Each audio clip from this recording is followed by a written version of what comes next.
Hi guys, it's Miss Spada. I've got my Time Warp Trio book here, and we are ready for chapter 6. Where we left off, the boys were faced with the tough decision. Do they stick around and figure out if dragons and giants are for real? Or do they try to run away and get away from the giant Bleob that's coming and Smog, the dragon, who's also coming? Sam ends it with the line, "I think we should go find out if dragons and giants are for real." So that tells us they're going to go back and see what this whole giant thing looks like, and what the dragon looks like too. So here we go with chapter 6. Don't forget our 3 main characters. Who's his name? What's his name? Joe, that's right. This guy with the glasses, Sam, and with the baseball cap, Fred. And again, the boys have traveled back in medieval times. They are with King Arthur in his court, and they're about to find out what a giant is really like. Chapter 6. Now, you've probably read about giants in fairy tales, and you've probably seen giants in comic books and cartoons. But you haven't really experienced giants until you've met one up close. And once you've done that, believe me, you would be perfectly happy to never ever meet another one. Now, I knew giants were big. I had no idea they were so disgusting. We stood on one end of the castle moat with King Arthur, Merlin, and the Knights of the Round Table. Bleob stood on the other end. He was a terrifying sight, and an even more terrifying smell. He towered at least 20 feet, wore no clothes except 2 bloody ox hides tied around his waist, and he hid the largest and ugliest face I'd ever seen behind a crazy mess of black hair. Here's a picture of Bleob. Rotted bits of meat and bone, tree branches, giant drool, and cow manure drew a cloud of flies around his beard. If the sight of Bleob wasn't enough to make you cry, the smell of him definitely was. For the first time in my life, I was speechless and a bit dizzy. "Make haste with the magic," said Merlin. "The foul air doth dull the senses." Now, let's pause there for a minute. What's Merlin saying? Make haste with the magic. The foul air dulls the senses. He's like, hurry up, guys. Do your magic. You said you're magicians. Do your magic because it stinks. Sam nudged me and handed me a little stick he had split halfway down the middle. He and Fred had already clamped their noses with Sam's stick homemade clothespin.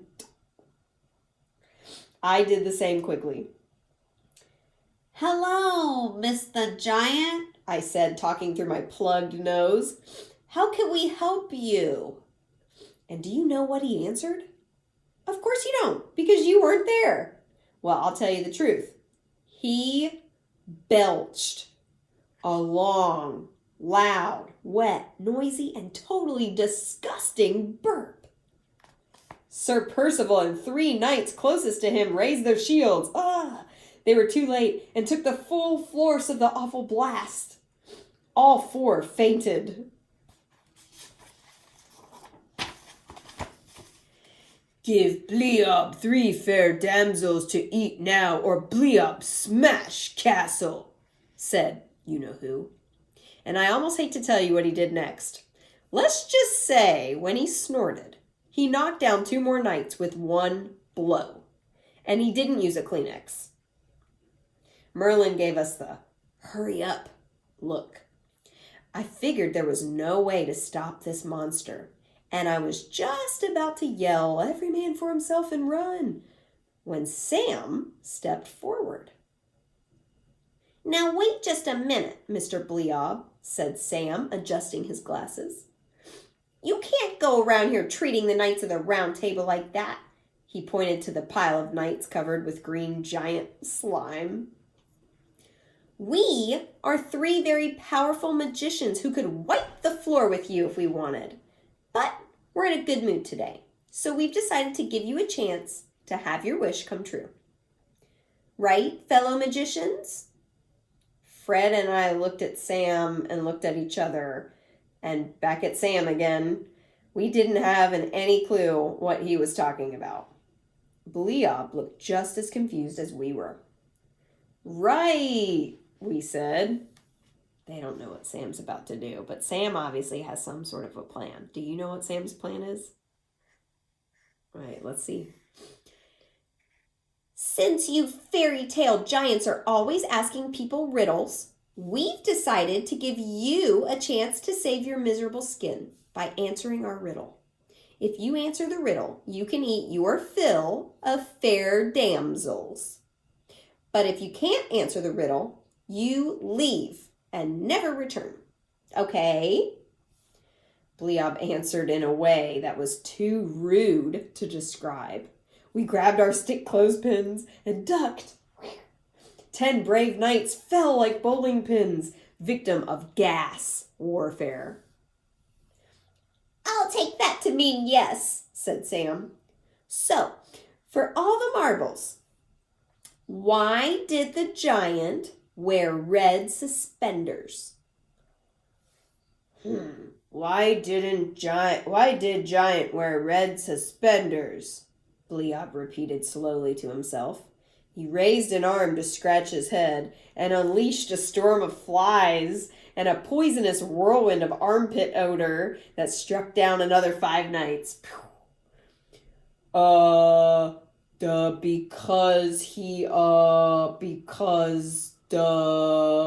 Because red was Giant's favorite color?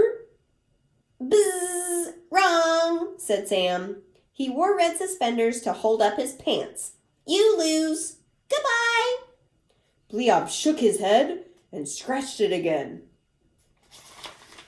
2 fish heads and 1 rotten apple core fell out. Ugh. Everyone held their breath. Bleob turned to go. Fred and I clapped Sam on the back. We were just about to go Raz Merlin when we heard the awful sound. It was another bone-rattling, teeth-chattering giant burp. Duh, hey, wait a minute. You tricked Bleob. Giants no wear suspenders. The angry giant turned and stomped back toward us. Even the trees shook. Bleob not like little peoples what trick him. Bleob crushes little people what trick him. Bleob stepped over the moat like it was just a puddle. He raised 1 foot, which I won't even describe it because it would spoil your appetite for a week, to crush us all. And that's the end of the chapter. They always leave us hanging. So what do you think's going to happen? And are we ever going to meet Smaug the dragon? Let's find out.